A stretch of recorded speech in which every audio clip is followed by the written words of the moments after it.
Ever since man has looked up into the stars, he has seen strange objects in the skies.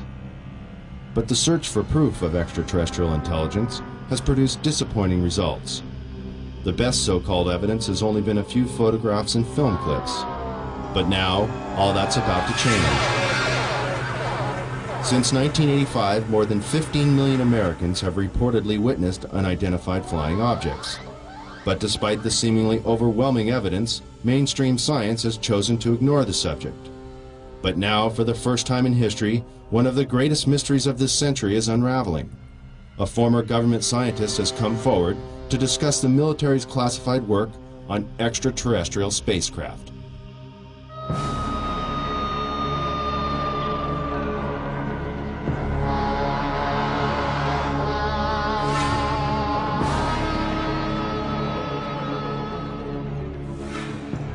Human advances in technology have exploded in a million directions and show no signs of slowing down. The ever-increasing pace of achievement in the last several decades is unparalleled in human history. The high cost of developing and producing these technologies has limited the number of contenders from the private sector, leaving the government and large corporate businesses on the cutting edge of new discoveries. Always in the public eye, big business competes for high-paying contracts, working night and day to invent or further develop the next big thing to satisfy the masses. The government, on the other hand, must conceal information concerning national security that, for obvious reasons, should not be public knowledge. But when it comes to matters concerning the welfare of our planet, the living beings on it, or potential clues to the mysteries of the universe, many believe it should be our right to know. The end of World War II and the invention of the atomic bomb signaled a new era of international mistrust. Since the earliest days of the Cold War, which coincides with the Roswell incident and the start of the modern UFO era, the military has been especially secretive about its advances and achievements, while always searching for the perfect weapon or super sophisticated tool of espionage.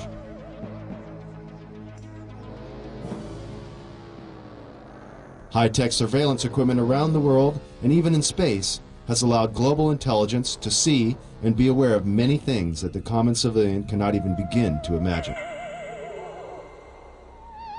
The military recruits many talented civilians when special expertise is required, and propulsion systems expert Bob Lazar claims he was one of them. In this exclusive interview, he gives his detailed account of his employment with the Department of Naval Intelligence at the top-secret facility known as S4, where, according to Bob, he was hired to work on recovered alien spacecraft. S4 is located 125 miles north of Las Vegas and 15 miles south of Groom Lake. This now not-so-secret military base at Groom Lake, Nevada, is known as Area 51, or Dreamland, as insiders like to call it. Born in 1959 in Coral Gables, Florida, Bob has lived much of his life in Las Vegas, Nevada. With degrees in physics and electronics from MIT and Caltech, he has dabbled in everything from chemistry to fireworks in an effort to understand the finer points of propulsion. He has even assembled a jet car with a 22,000 horsepower engine salvaged from a Navy F-3D Sky Knight that is capable of land speeds of over 350 miles per hour. Fate took a serious turn for Bob in 1982. Arriving early for a lecture at Los Alamos National Laboratory in New Mexico given by Dr. Edward Teller, one of the inventors of the atomic bomb, Bob was able to meet and talk to the famous physicist.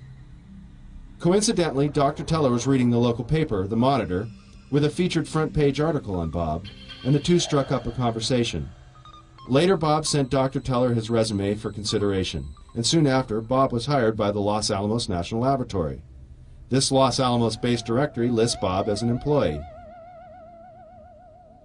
By 1989, Bob was brought into the top-secret program at S4 known as Project Galileo. In the following interview, Bob reveals many details of this amazing experience.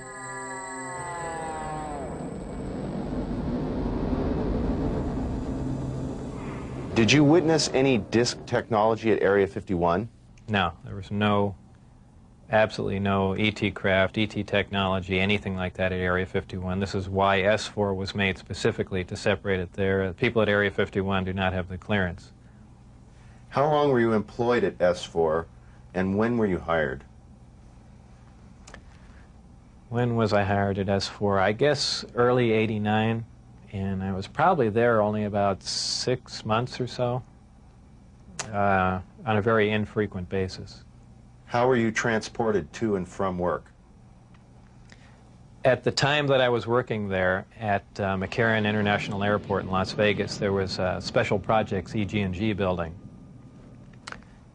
When I was told to go to work, I drove there, parked my car there, and got in a plane at the airport, flew to Groom Lake, where I deplaned and waited for a bus, and the bus drove me down to S4. The S4 facility is an area just off the Papoose lake bed, dry lake bed, and it consists of 9 hangars. The hangars have sloped doors on them with a sand texture coating. Around the opposite end of the hangars, there's the standard entrance where you're dropped off at, go through a security check, and inside there's a small complex. There is some office space, there's several laboratories, the hangars themselves, of course, and a few other places. I didn't have free rein to go wherever I wanted to. Everywhere I went to, I was essentially escorted, so that was really all about that I saw. Inside the facility, what was the basic layout? Were there underground levels? I don't think there were any underground levels to it, though there could have been. I don't think it was an extensive underground facility. It just looked like an installation that was butt up against a mountain. And I didn't see any evidence of any stairs going down, elevators, or but like I said, I don't know. There could have been, and I just might not have been permitted in those areas. It's difficult to really surmise how long it had been operational. Everything did look fairly new. By that I mean I don't think this installation was there in the early 70s. Nothing was worn. Things look fairly freshly painted. So, as a ballpark guess, I would say it would really surprise me if the installation was older than 5, 7, 10 years, something like that. What agency is in charge of S4? Who controls the program? I was paid by the Department of Naval Intelligence, and what they're doing, researching extraterrestrial craft, is beyond me, but that's where my checks came from, so I can only assume that they were in charge of that. Did you see high-level government or military personnel at S4? No, not at S4. Anywhere in the overall facility at all? At Area 51, I believe I saw some military personnel, but no one I can identify or rank or. Is this research confined to the U.S. government, or did you see any international involvement? At one time, the Russians were involved, and supposedly there was some breakthrough made by our team. However, this project was split up. And right after that happened, the Russians were no longer permitted on the facility at all. And, that's all I know about it. What was discovered, why they were kicked out, when they started working with us, is all unknown to me.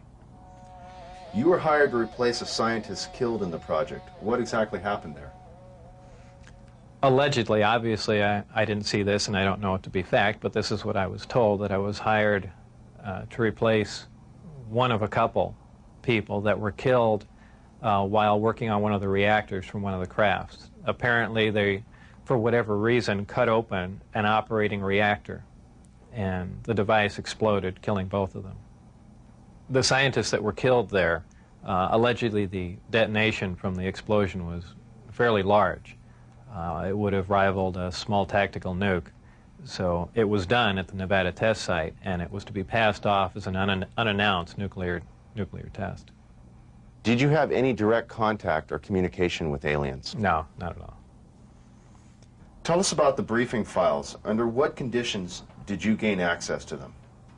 I was put into the briefing room with 121 or 22 briefings and really was just told to sit and read through them. I think they were there just to mainly educate me on what was going on. They weren't a complete in-depth explanation on everything else, but just essentially a brief synopsis on some of the other projects that were going on there. Supposedly, the information, now this isn't something that I determined, it's something I was told, that the crafts originated from a planet that orbited the Zeta Reticuli star system. Zeta Reticuli 1 and Zeta Reticuli 2 are two stars of a binary star system. The craft allegedly came from there. One or two autopsy photographs I saw dealt with just a small photograph, a bust shot essentially, just head, shoulders, and chest of an alien where the chest was cut open in a T fashion and one single organ was removed. The organ itself in the other picture was cut and vivisectioned essentially, showing the different chambers in there. This was totally unrelated to anything I was doing, but from that photograph it looked like what you see in UFO lore as the typical gray. So how tall it was from what I could see, I couldn't tell because I only saw a portion of the photograph, but if everything else you see is correct, I would imagine it was 3.5 or 4 feet tall. But there again, all I had to see was a photograph, and I didn't have much to go on. You mentioned these beings have historically interacted with man. How? What was involved there? Allegedly, this interaction has occurred since, man was a simian creature, and, there were genetic alterations made. How specifically did the briefings detail how the aliens manipulated our genetics over the centuries? It mentioned 65 or 63 corrections or additions to the genetic makeup that finally resulted in a human creature. In an earlier interview, you had mentioned you saw what you thought may be an alien. Was it an alien? What did you see? What I had said and all that occurred was I was walking by a door that had a small 9x9 window in it, little wires running through it, and glanced in there, and there were two either technicians, scientists, or whoever they were, looking down at something. And what that something was caught my eye, and I never really did see what it was. A lot of people have asserted, well, there was an alien, and there are aliens working around there, and so on and so forth. I mean, I don't think that was the case. But who knows? I was, you're seeing all these fantastic things, and your mind gets going, and, you catch something out of the corner of your eye. Who knows what your mind's going to come up with? So I certainly wouldn't stand on that as fact by any means.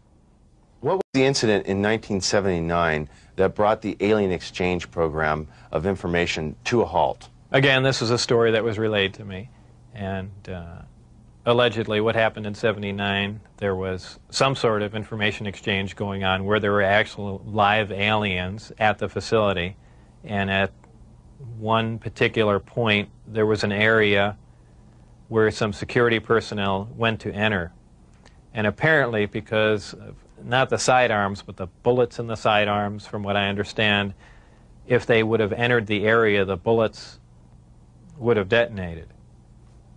And supposedly one of the creatures tried to stop the security personnel from entering the area, and a fight ensued. And the bottom line from the altercation was that the security personnel, I don't remember how many were involved, but were all killed, and they died of head wounds, and that's all that I heard of that story. What was your job description at S4? My official job description was a senior staff physicist. I don't know if I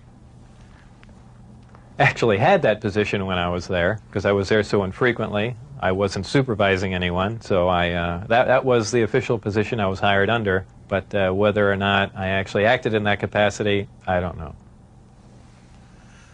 What was the size of the staff working on Project Galileo? Well, there were 22 people employed there totally. And that was specifically for the Galileo project? No, for the entire project. Oh, I see. There were 22 people with majestic clearance. I had majestic clearance. Majestic clearance was designated as clearance 38 levels above Q clearance, and Q clearance is the civilian top secret clearance. When did you see your first disc? The first disc I saw, I believe it was the second, or I think it was the third time I was up there. Normally the bus pulled around to the opposite end of the facility, which was the main entrance, and that's where we went in. On this particular occasion, it pulled up to one of the hangar doors, which were normally closed, and the last one was open. We came out, and I saw the disc in the hangar. Upon seeing it, it struck me that, well, this explains all the UFO sightings. Not thinking that it was an extraterrestrial craft, that this must have been some advanced form of fighter that we've been working on for years, and you know, people have just caught it being tested, so on and so forth.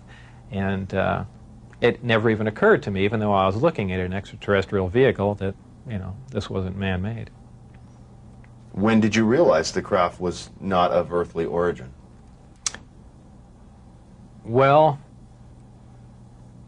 it probably really hit me when I got inside the craft and looked around and began to understand how the craft was operated, and finally grasped the whole project as a whole, as what we were doing, the fact that we weren't building this thing, we were trying to find out how it was made. We were back engineering it. What is back engineering?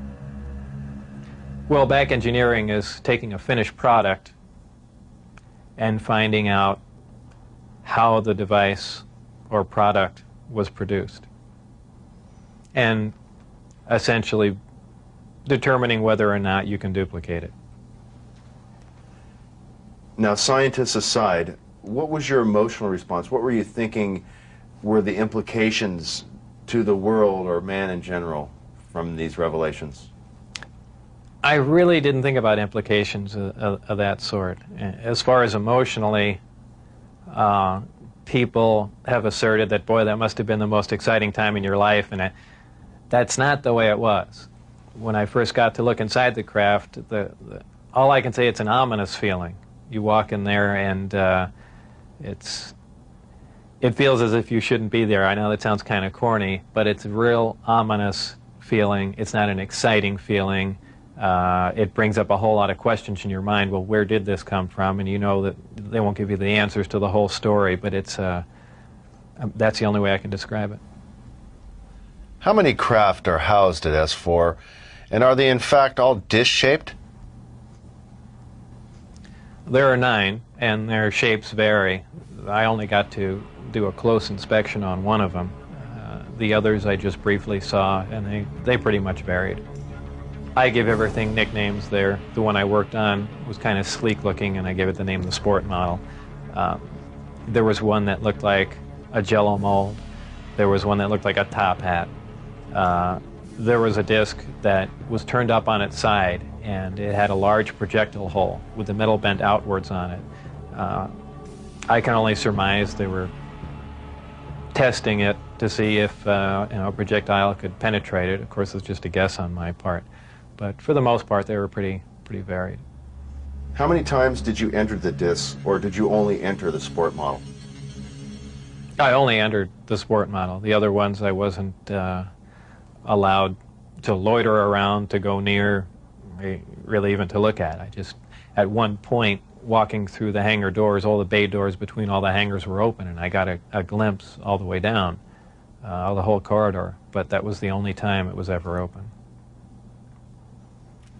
Tell us about the lower level of the craft, where the gravity generators are located. The lower level of the craft, the floor itself is hexagonal, little hexagonal squares, and the hatch, or if you want to call it a hatch, the access way to get in there, is an ingenious little assembly. It's a honeycomb structure, and if you put your fingers in one end of the honeycomb and push, all the honeycombs will collapse in on each other, making a hole. It's kind of a neat doorway, something that we could, use I don't know what for, but I mean, it's something that I haven't seen before, and it's kind of a novel idea. But a very efficient, lightweight, very strong access way. I had to hang upside down in there to see the lower level, essentially. And there were 3 large gravity amplifiers.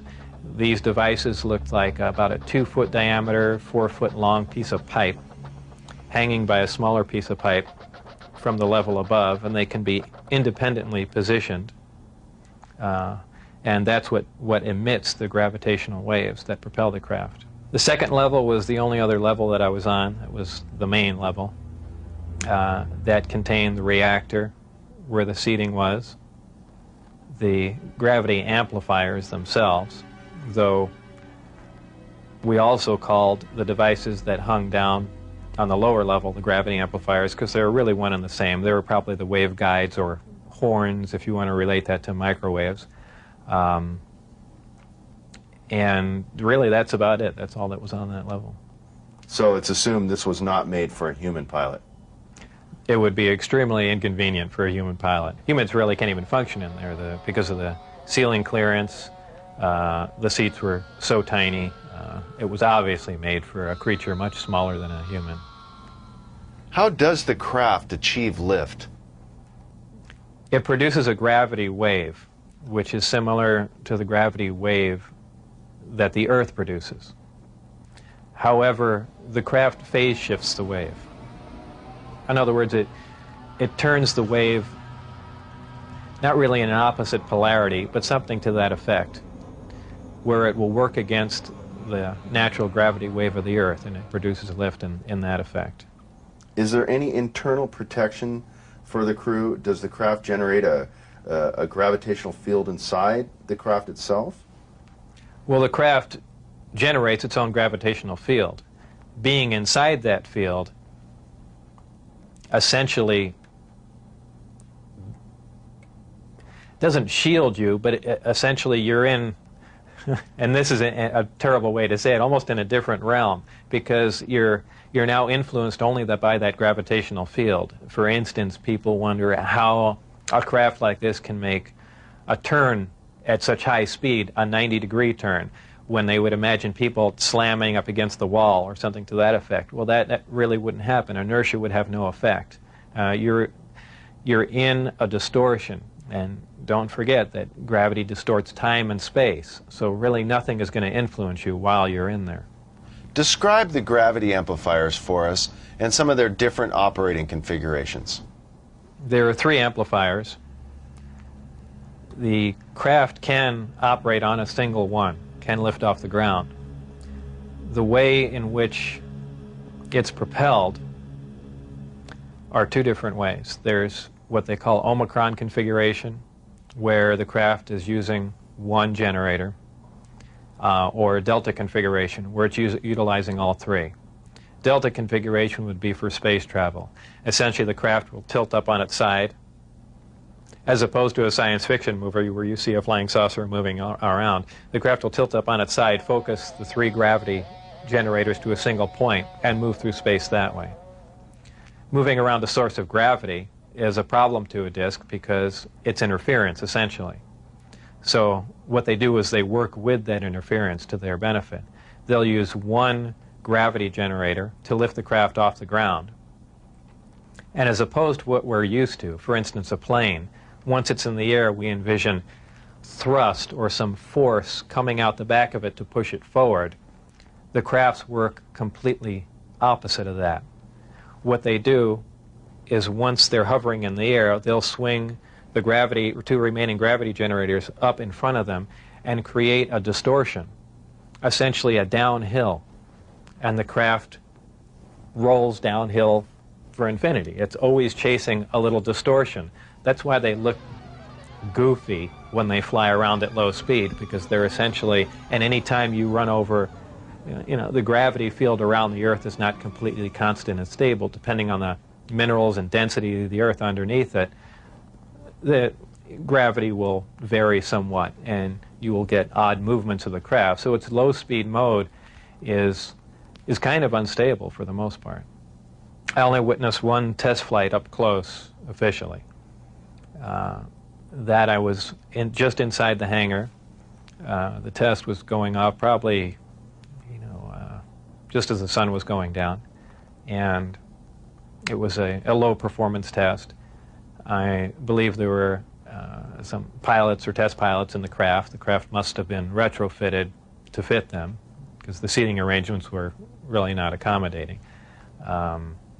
They were in radio communication with the craft, which is kind of surprising to me, because the gravity waves that the craft was producing should have distorted the radio waves also. So apparently there's something there that I don't understand. The craft lifted off the ground, virtually noiseless, other than a small corona discharge on the bottom of the craft, indicating the presence of high voltage. That dissipated at about 30 feet, and it stood there completely silently, and moved over to the left and to the right, and sat back down. That was the entire test. However, that was an extremely impressive test. Maybe to someone that really knows little about science or anything, that wouldn't be a whole lot, but you have to realize this craft was about 52 feet in diameter. I don't know exactly how much it weighed, but it weighed a lot. And this was quite a scientific feat, to lift something completely silently, under control, and perform a maneuver like that. The craft itself was, I assume it was metal. It was cold to the touch, that's why I say it was metal, but it was a brushed aluminum, actually just an unfinished stainless steel, not shiny, finish to it. Had no seams. It was as if it was injection molded from one giant die. I was completely amazed. I can't really reflect on how it made me feel, but that was exciting. When you're on the outside, you pretty much think, how could they keep something like this secret? It's a crime against science, it's a crime against the people, and all that. But your feelings change once you're privy to the information. Once I was inside, I mean, there was kind of a bit of selfishness. It's, well, I know about it now. This is great. We should keep it secret just so we all know about it. And that really does go through your mind. Though after a while it wears off. But you felt privileged to be privy to the information. How would you define gravity? Could you describe in layman's terms its basic principles for us? Gravity is something difficult to explain, because it's something that we essentially don't understand. It's just something that we can observe. Not much is really known about gravity. There are many theories about it, but they are just mainly theories. There's theories of gravitons, which allege that these subatomic particles that act like an attractive force like gravity, that exchange between two pieces of matter. There's also a theory that gravity is a form of wave, an electromagnetic wave. But basically, gravity is a force. It's the attraction. It's the inherent property of matter to have gravity, a mutual attraction for each other, and it's basically all that we really know. Modern science, current science, right now, identifies one gravity. It's one force in nature. Apparently, through research at S4 or information gained from one of the crafts they were researching there, it appears that there are two different forms of gravity. One form works on an atomic scale, on subatomic particles, holding pieces of matter, holding atoms themselves together. Another works on a larger scale, the scale we're most familiar with, holding planets in orbit, holding ourselves to the ground, things of that sort. Because it produces a gravitational field, I wouldn't say the craft is invisible during the day. However, if you're under the craft, because of the way the gravity is being used, gravity bends time and space, and it bends light. If you are looking underneath the craft or from certain vantage points, you will actually see what's above the craft. It's really a trick of the way light bends under the influence of gravity. For instance, we can see stars that are behind the sun, that are blocked from our view by the sun. The reason we can see them is because the sun is a tremendous gravitational field, and it's bending the light around it where we can see the star. Space-time and gravity are all essentially interrelated. They all act on one another. Gravity bends space. Gravity also distorts time. When you vary one, you essentially vary the other two. If you, as an example, if you have a massive body, say a planet or something that's making a lot of gravity, producing a lot of gravitational waves, if you will, it distorts space. It bends space to it. It also slows down time. These things aren't theories. We know them to be true.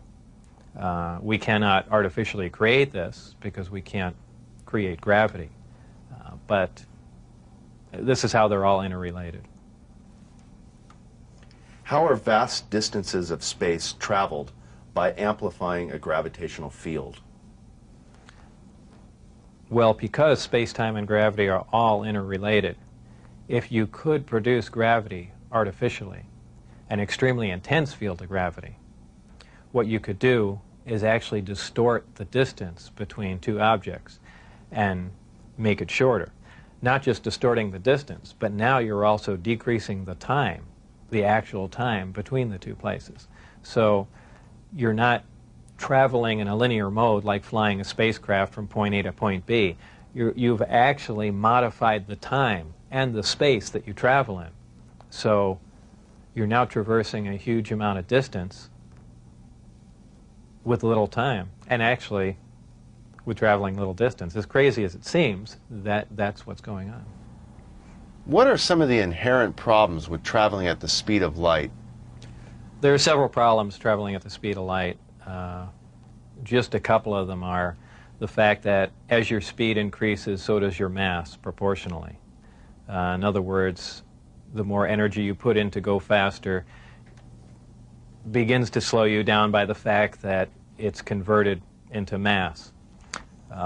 You have other problems like just traveling at such an extreme velocity, navigational problems, the fact that you might run into little tiny micrometeorites at speeds like this. They would undoubtedly destroy your craft. There's just a whole host of problems that you're going to run into just attempting to do something like that. Aside from the fact the amount of energy required to accelerate to the speed of light is horrendous. Could you briefly describe Project Looking Glass and Project Sidekick for us? Project Sidekick was another project going on with Galileo. Galileo was the project that I was involved in. Sidekick dealt with any of the weapon potential of the craft, whether or not the craft had a weapon in it or could it be used as a weapon, but it had something to do with some sort of particle beam configuration where the gravity generator can be used as a lens to focus a weapon of some sort, similar to the SDI device we were working on in the 80s, but with the potential of a focusing device using the gravity generator. And Project Looking Glass? Project Looking Glass dealt with the distortion, the fact that there's a time distortion, essentially looking back in time, and by that I do not mean looking back years ago to see the wagon train days. They're looking for distortions that are milliseconds in time, and what that was used for, I don't know, but that was just observing the time, the time distortion, time dilation phenomena of the craft in operation. What is element 115? Is it found here on Earth, or is it strictly an extraterrestrial material? 115 is strictly an extraterrestrial material. It probably occurs naturally in some other places, maybe other star systems. Some people not familiar with science or chemistry say, well, that's ridiculous, all the elements occur on Earth, but that's not true. There are elements on the periodic chart that aren't found on Earth. I believe the Heavy Ion Research Lab in Darmstadt, Germany, has reached element 112 recently. So 115 isn't that far away. And when they synthesize it, it's not like they're making a couple ounces of it. They're talking about 1 or 2 atoms of it. To make any usable quantity of a heavy element like that is virtually impossible.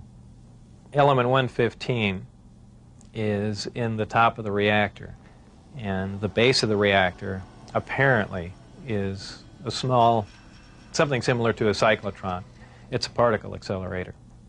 A particle is accelerated to high speed and then deflected up a small tube and it's aimed at the 115. This transmutes the 115, similar to the way we do that in a normal particle accelerator. This causes a reaction, a radiation emission that we really haven't seen before. It produces antimatter. This antimatter is guided down a tuned tube and reacts with a gas. When matter and antimatter react, they convert to 100% energy. This energy is converted, heat energy, is converted to electrical power in the reactor itself. This is done through a thermoelectric converter. And this electrical power is used to power other subsystems on the craft, though there is no wiring, as we would know it. Also, that's almost a byproduct of the reactor. The reactor also sets up a gravitational wave from the 115 being bombarded. This gravitational wave is present at the top of the reactor and is essentially guided in the same way microwaves are guided, through tuned tubes. And this goes to their amplifying cavities and through the projectors that are in the bottom of the craft. With the gravity generators running, is there thermal radiation danger to the crew? There is no thermal radiation while the reactor is running. The thermionic generator is 100% efficient, which is in violation of the first law of thermodynamics. But in fact, it works. Element 115 is stable. And for those familiar with chemistry, we know that elements with higher atomic numbers have shorter and shorter half-lives. However, when you reach a certain point, they call it the island of stability. There is a place, and we've theorized this for a long time, somewhere around 114 to 116, there should be an area in there where the nucleus of the atom is geometrically stable with protons and neutrons, where it no longer decays. It's not radioactive. 115 is in fact this element. In fact, it does occur again somewhere around element 247. Of course, we're nowhere near synthesizing that, and we can only predict things like that, but that's where 115 is. Did the aliens, give us element 115 in large quantities? Whether or not it was given to us, I can't answer that question. However, I was told that we have 500 pounds by one of my co-workers. How it was obtained and where exactly it came from, I don't know. Whether it came in one of the crafts or it was separate cargo somewhere, anyone can speculate. But I was told that was the figure. You were able to get away with a sample of element 115. How much did you get away with? No comment. You witnessed several nighttime test flights unofficially while off the base. What did you see? The test flights I saw off the base, actually the best test flight was witnessed by my friends who I had brought out there. At the exact moment the craft was hopping around and doing some really impressive maneuvers, I had turned around and I think was looking for the video camera or something to that effect, but I missed some of the most impressive maneuvers. But the craft was similar to what was done before that I had seen close up, other than the fact that it went above the mountain range, moved a much greater distance at a much higher rate of speed. How were you able to find out about the test flight schedules? The test flight schedules were told to me specifically because I was probably going to have to be present during those times. And at that time, the test flights were taking place on Wednesday nights. And from what they said, that was because that was statistically the least amount of traffic in the area. And that's all that they were concerned about. Does the propulsion system release any sort of discharge or exhaust? There was a high voltage discharge on the bottom of the craft, but as far as there being an exhaust, there was none. Why did they appear as glowing balls of light in the night sky? Well, that's kind of the same reason why a neon light or a fluorescent light lights up. What you're dealing with is a high energy source in essentially a gas atmosphere, oxygen, nitrogen. And when you apply enough energy to a gas molecule, they emit photons. They emit light. But as far as there being an exhaust, there was none. Why do they appear as glowing balls of light in the night sky? Well, that's kind of the same reason why a neon light or a fluorescent light lights up. What you're dealing with is a high energy source in essentially a gas atmosphere, oxygen, nitrogen. And when you apply enough energy to a gas molecule, they emit photons, they emit light. And I don't think it's anything, it's really a byproduct of how the craft operates. When it's emitting that much energy, the gas surrounding the craft emits light, the same reason why lightning is visible. You have a huge electrical discharge, and the gas emits light in the form of lightning bolt.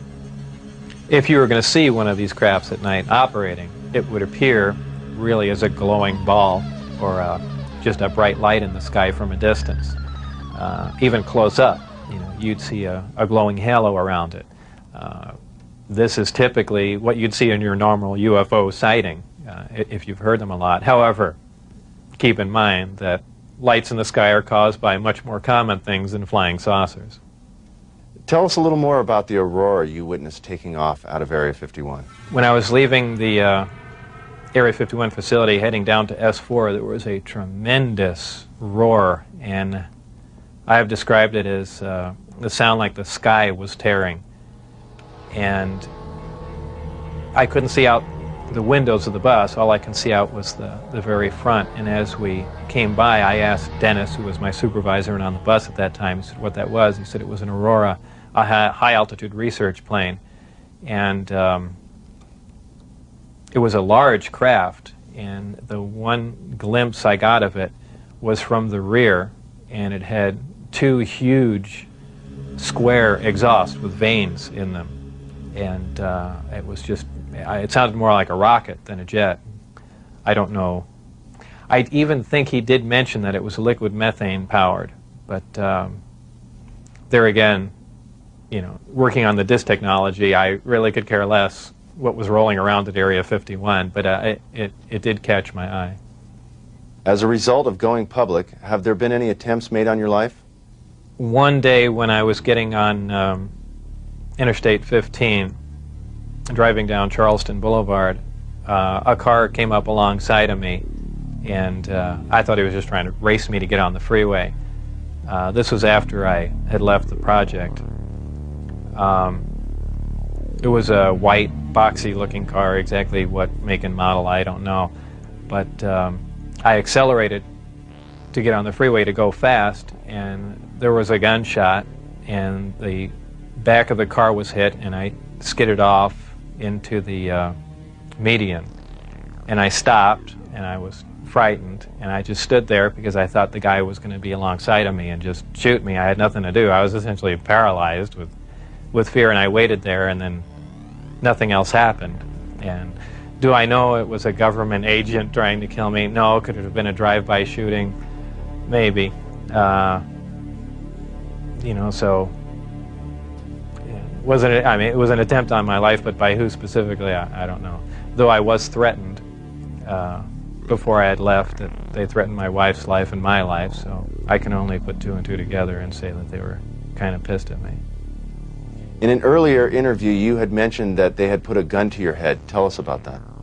That was after we were caught out when I had the test flight schedule, and I brought some friends out to show them the disc test. We got caught out there, and the following day I was debriefed down at Indian Springs Air Force Base. And I was in the room with the security guards that caught us, my supervisor and some other people, and some of the security personnel. They were essentially grilling me about security and, how could I possibly bring people out there, and I guess I wasn't as responsive as they would like, and they got in my face, and one of them pulled a sidearm out and, just pushed it against me. Have you maintained any contacts with your colleagues out at S4? No, I never heard from anyone other than for a very brief time. after I left, Dennis, who was my supervisor, did try and make contact with me at the meeting place was the Union Plaza Hotel, and I took a friend of mine, Gene Huff, down there, and another friend, a former colleague and scientist from Los Alamos, and we saw him, but I also did recognize some security personnel walking around there from S4, so whether or not it was a setup or what was going on or he was trying to talk to me, we never found out, and we left. It just was a real strange situation. I never heard from him since. As we enter the 21st century, how has your experience changed your beliefs? Well, if you want to word the question, how are my opinions changed? I would say considerably. Before I was at S4, I was more or less one of the guys that thought, you know, all these government conspiracy and UFO buffs and things like that were complete lunatics. I even remember before I was involved there, a friend showed me a little newspaper clipping and said John Lear was giving a lecture who was touting that aliens from another world came to Earth and there's 70 different species. And I remember laughing on the phone that this guy had lost his mind. And I was also under the impression that, you know, boy, the government's all for the people and they, you know, they're out here to protect us and all that. You know, after the experiences I had there, everything is completely turned around. You know, the government is doing everything but looking out for us. I mean, the only thing they're looking out is for themselves. You know, obviously the ET craft do exist. Something had to build them, so there must be aliens. And since there are and the craft are there must be some sort of factory and an entire civilization somewhere. And if in fact that is true, and it apparently is, then there must be others. Actual crafts and technology from another world. And that's probably the most important event in history. It kind of moved from science fiction into reality in my mind. And it really just, I guess, opened my eyes. The big thing is whether or not we can duplicate them. If we can understand what a device is or how something operates or what its physical makeup is, that's great. But if we can't duplicate it, it's useless to us. So there's really two phases to the project going on there. It's understanding what we're looking at, and then once we understand it, is can we duplicate it with earthly materials and earthly technology? And, you know, unless we've got a handle on both of them, all that technology is useless to us. And if it turns out we can't do that, all we have is one single prized possession that we have to take care of, and that's it. After all that's been said and done, would you do this over again? What would you do differently? I would probably have played along for a longer time. I would like to have known a little bit more about the technology and probably kept quiet if I could have. And possibly never have said anything. I almost wish I had done that. You know, it's it's really only caused headaches and problems. But I believe if I was given the opportunity again to go back in time and redo it, I think I pretty much would have just shut up and gone along with the program. I would have much preferred that instead of the Navy or whoever it was, that hand-picked a few renegade scientists here and there, that they turn it over to some more qualified people. Obviously, I was not the most qualified person on propulsion or field propulsion or anything of that sort. I was just some guy. I mean, they could have picked, I could have named 10 or 12 other guys that were more qualified than me. But,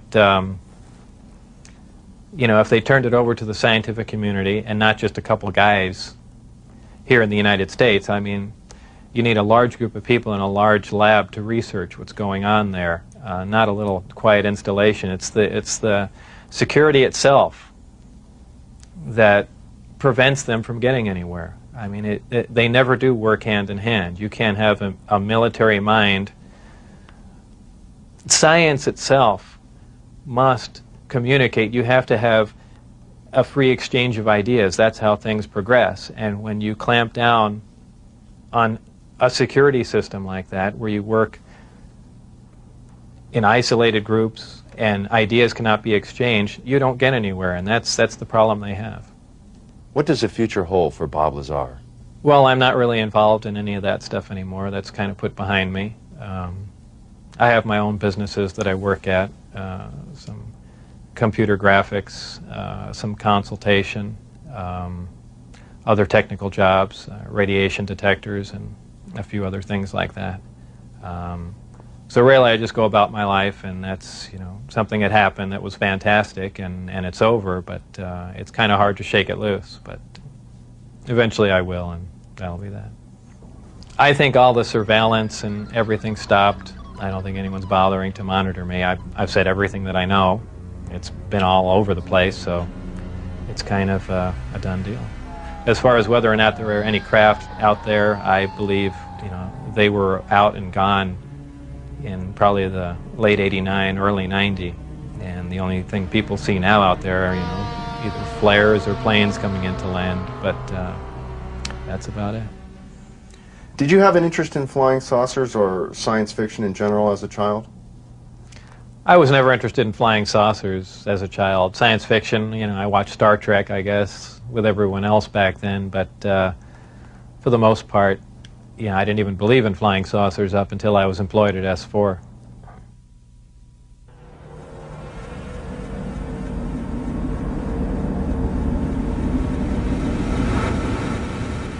I couldn't help at one point in my discussions privately with General Secretary Gorbachev, when you stop to think that we're all God's children, wherever we may live in the world, I couldn't help but say to him, just think how easy his task and mine might be in these meetings that we held if suddenly there was a threat to this world from some other species, from another planet, outside in the universe. We'd forget all the little local differences that we have between our countries, and we would find out once and for all that we really are all human beings here on this earth together. Well, I don't suppose we can wait for some alien race to come down and threaten us, but I think that between us we can bring about that realization. Thank you all. God bless you all.